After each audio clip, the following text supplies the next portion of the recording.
I'm Nicola Talent, and you're listening to Crime World, a podcast about criminals, drugs, and the sins of the underworld.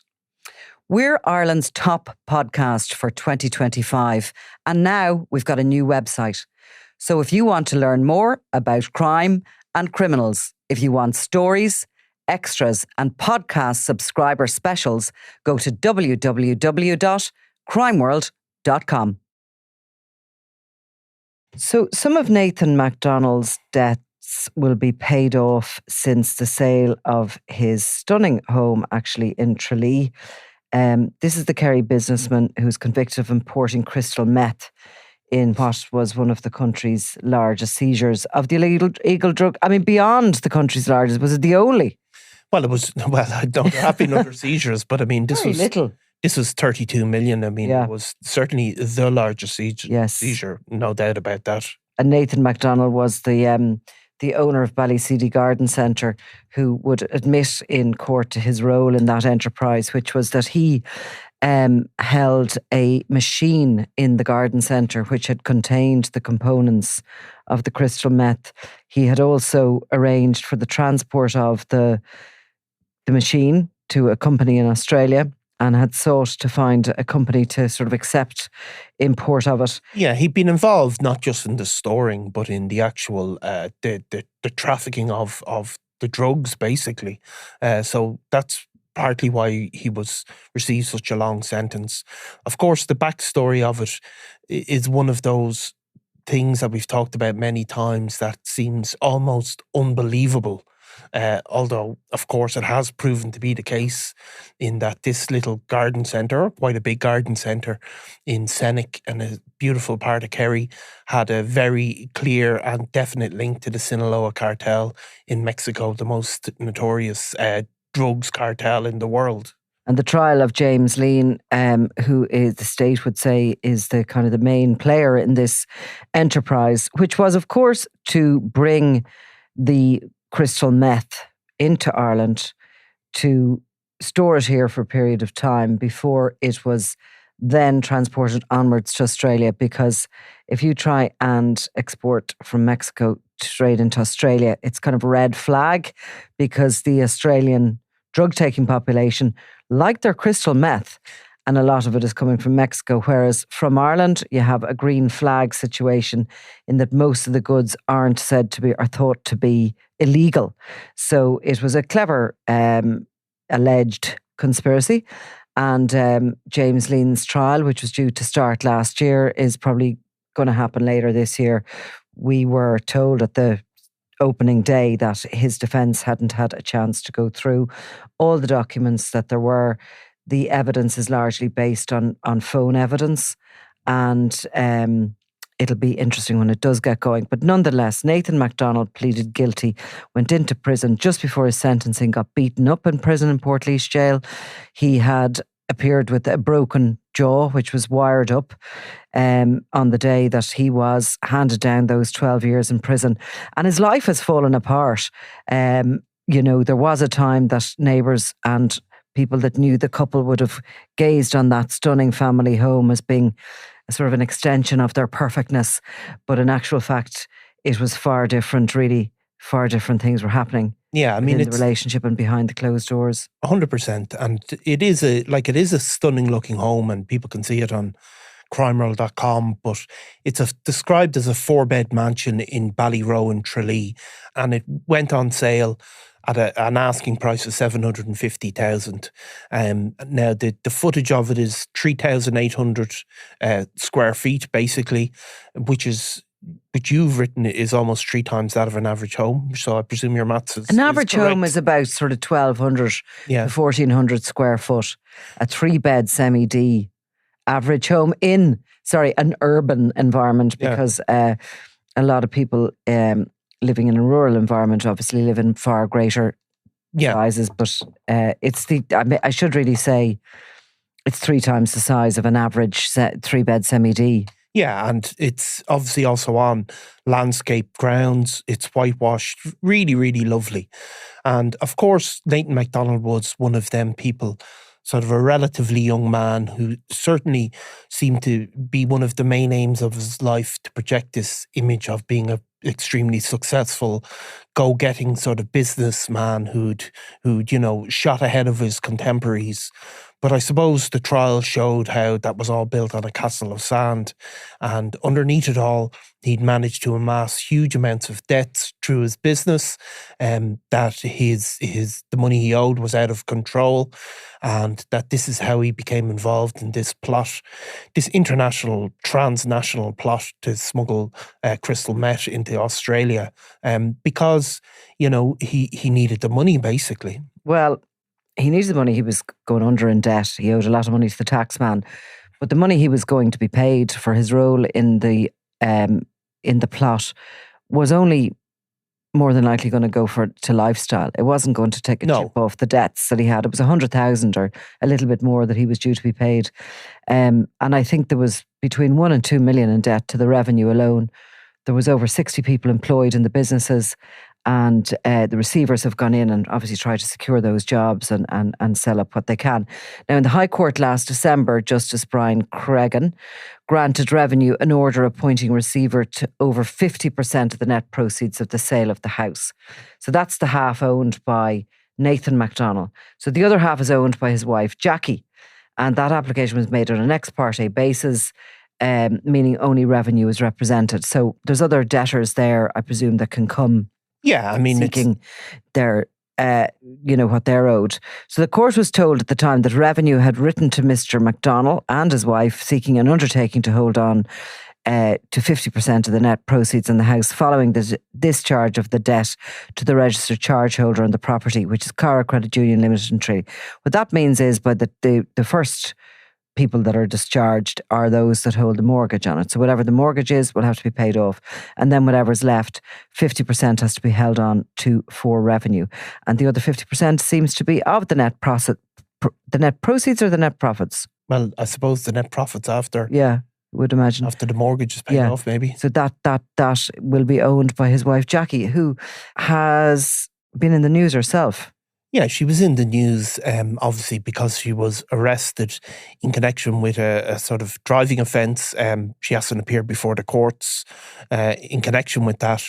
But she was also somebody that was very well known, was regarded as a kind of a socialite, high profile on social media at one stage. And she did speak in the aftermath of Nathan McDonnell's conviction, saying, I'm devastated. The sentencing of a man you are in love with is awful, but said she was standing by him 100%. And she described, his conviction and his ultimate jailing, saying, this was not in my life plan. God, no, it's a blow. It's what we've been dealt with. It is what it is. So she's obviously remained in the area, but yeah, and continues to visit him by all accounts. Okay. Well, it will just leave that at that. It's not up on the property register yet as regards how much the house actually got, but they were certainly looking for up to 800,000 for it. Wonder what the housing market is like down in Tralee and Kerry. Pretty strong, I'd say, in that part of it. Yeah, it would be. Going crazy everywhere else, getting way more than the asking price, but nonetheless. Okay, we'll come back to this story, no doubt, in the coming months. Okay. If you're a crimeworld.com subscriber, you've probably already binged on our latest exclusive podcast series, The Regency 10 Years On, from the hit that changed gangland forever. This 6-part anniversary special revisits that fateful day when David Byrne was shot dead at the Northside Hotel, igniting a bloody feud between the Kinahan and Hutch gangs, one of the deadliest rivalries in Irish history. Here's a taste of the new series, exclusive to crimeworld.com subscribers.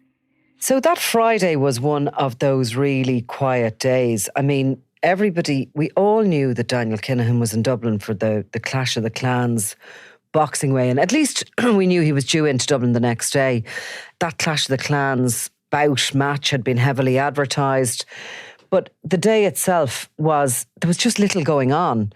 So there was very little happening that day. It's February. It's kind of a quiet enough time for news in general. And Alan Cherry and Ernie Leslie were on the road. They were at another story actually in Finglas.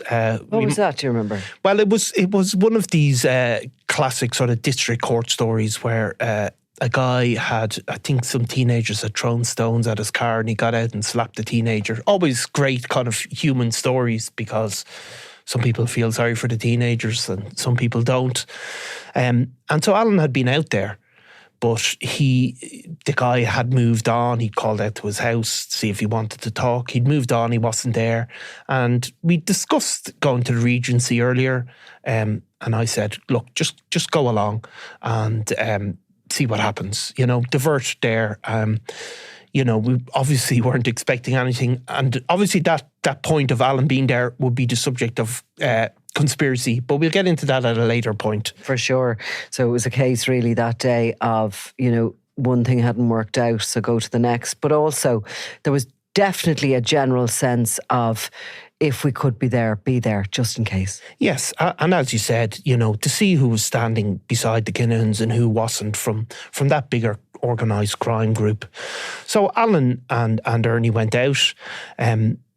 I got a call. I think you got a call almost simultaneously, but I got a call from Alan. I'd spoken to him earlier on the day saying, see what happens.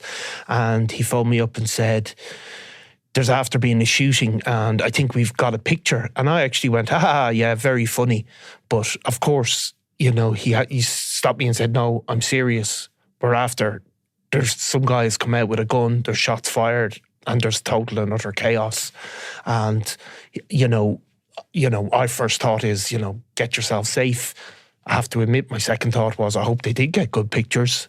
But, you're still thinking they have to get safe. I mean, I know you probably got a similar call because Ernie and Alan obviously were in the same Jeep. And of course, Ernie's the guy taking the photographs, yes. So he's on the phone to me. So I actually had gone for a pizza for lunch and I had come back over to the office and the phone rings and it was Ernie. And I answered and he was panicked on the other end of the phone. This was real high octane stuff. And he's still trying to take photos. He's trying to tell me what's happened. He's told me he thinks he's got a good one of one of the shooters as they were running from the scene. He was trying to call up the photograph on the back of his camera. Yeah. Because it would have taken him a while to get it onto a screen, but he'd also sent it into the office. Yeah. You know what I mean? So he was kind of in the middle of doing a number of things. And as I was on the phone to him from memory, the photograph came into the office and we put it up on the big screen. And it was clear to see that this wasn't just one of the shooters as he suspected, but it was two. One of them was dressed as a woman. Which is, of course, there was also this confusing story about guards coming in with weapons, and obviously we know now that they weren't ERU guys, they were guys dressed as them. But Alan was telling me this, there was talk of these guards, and then obviously there was, the crowd fleeing from the scene. So it was all confusing. But as you said, Ernie had taken a picture of the back of his camera. People will know what the photographer's cameras look like, and they have a little digital screen. So you don't see it in great detail. But we knew this is a once-in-a-lifetime photograph has been gotten. Yeah, as soon as it came in. And of course, look, the newsrooms aren't as busy as they used to be. They used to be very busy, buzzy places with phones ringing everywhere. And it felt like a proper newsroom that day. I remember everybody's phone was going. People were hearing little bits about it. The news was starting to break about it. And of course, we were there sitting in the office with this photo. There's that sort of news sense in you that you want to run this. Yeah. And at the time, we weren't putting stuff up online. This would have been held for the paper on the Sunday, and this is a Friday afternoon. We had something really special here. But we also, I think, knew the guards were going to be desperate for that picture because they were two gunmen running from a scene of a crime. So it was a very compromised situation, and there was a bit of arguments going on, and there was voices were raised. Totally. I mean, because it is complex. I mean, normally the journalism likes to keep itself separate from the Gardaí investigations. So Garda investigations go on and journalism reports on them. But obviously then you're put in this compromising position because you have guys running out visibly with handguns in their hands. And, they're obviously then disappeared into the ether. And you have to have a discussion about what is your civic responsibility in terms of Do you help the guards? You don't want these armed gunmen to run down the street and kill another few people? So it was a complex one, and people were aware straight away that the guards are going to want these pictures and want to use it for their purposes. And we also have our purposes, which is to tell what happened and to report on the news. So there was a conflict straight away. From my memory, as the afternoon went on and, I was talking to contacts and to other people who were involved in crime journalism, etc., it became apparent that there were no guards at the weigh-in. That in actual fact, the guards didn't seem to be there at all. They were called literally by the hotel and had arrived in response to what had already gone on. Of course, David Byrne had been shot dead in the reception of the hotel. We were getting photographs in later in the day, which showed a very shocked-looking Liam Byrne standing outside the hotel, his hands in his pockets, standing beside his cousin Liam Rowe, another significant cartel member. There was no sign of Daniel Kinahan. I was getting calls from people who were telling me that these professional killers had been flown into the country and had already been flown out. There was rumours, there was spin, and also there was the general, I suppose, conversations in regards to, oh my God, what is going to happen next? I mean, all anyone knew for sure was something was going to happen. David Byrne was a very, very senior lieutenant. He was also from criminal royalty from the Byrne family. His brother-in-law is Thomas Bomber Kavanagh. His brother is Liam Byrne, and he's very much at the heart of the Kinahan cartel. We knew from the beginning that this attack had occurred as part of the rivalry between the Kinahan and Hutch factions of what was once the one organisation. And I think everybody was really trying to predict what this might lead to, but nobody could have guessed. Nobody could have guessed. And of course, those rumours straight away went around. It was straight away focused on the Hutch gang. But at this time, if you remember, while there had been other incidents, for example, an attempted hit on Jerry Hutch in Lanzarote, it wasn't, those incidents weren't always public. People were straight away thinking this isn't the type of normal organised crime operation. They were looking at the weapons, saying, is there a paramilitary organisation involved here? Nobody knew fully. And of course, what people did fear straight away was, no matter what, people knew how big and how powerful the Kinahans had become, and the likelihood of them not striking back was inevitable. That blood was going to flow. That bit absolutely 100%. But at that very early stage, I recall contacts of mine suggesting that the Hutches were an army. Did they have the backing of the dissidents? Was this going to, were they going to be very heavily armed because of that? They had contacts in the north. It was like as if people were trying to size up how two Premiership teams were going to play against one another. That's what it felt like. You've been listening to an extract from the Regency, 10 years on from the hit that changed gangland forever. Visit crimeworld.com and subscribe to hear the full series now.